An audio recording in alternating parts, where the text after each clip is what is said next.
The penultimate day of the 2019 FIM International 6 Days of Enduro with damp and slick conditions.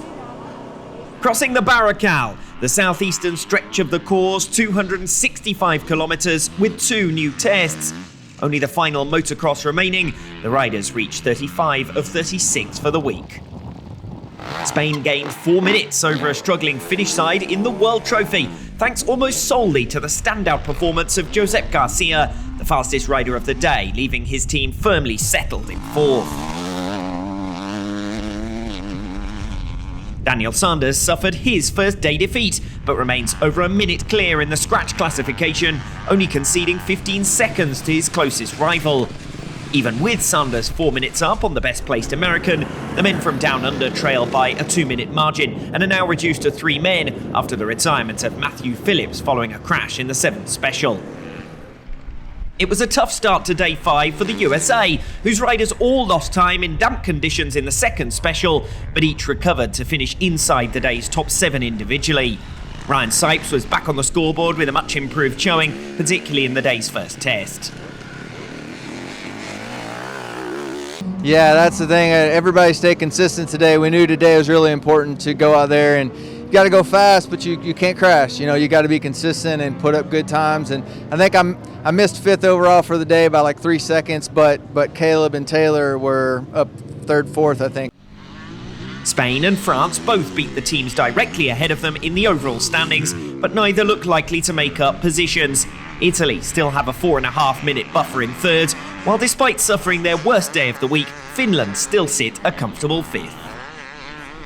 The week's biggest story in the Junior Trophy as Italy are relegated from the podium positions, Andrea Verona's week coming to a premature end.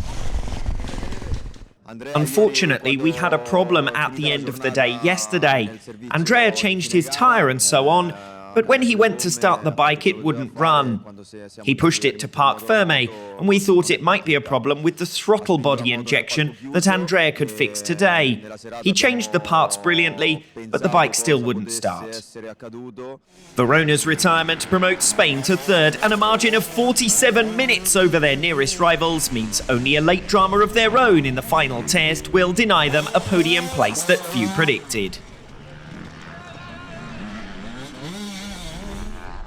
Australia, meanwhile, finished 24 seconds behind the USA on day 5, but that matters little as they have over 8 minutes still in hand.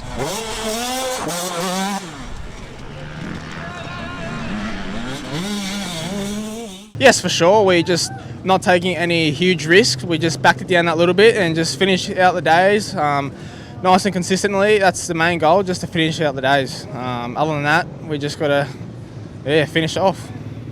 An improved day for Mika van der Heyden means Belgium gain ground on Portugal and move above Chile in the overall standings.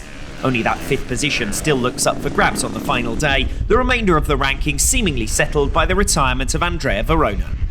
Spain's fading chances of a podium place in the Women's Trophy took a further hit with the retirement of their lead rider Sandra Gomez, the team dropping behind to 5th behind Sweden as a result. My bike has failed. These things can happen. It's a mechanical sport.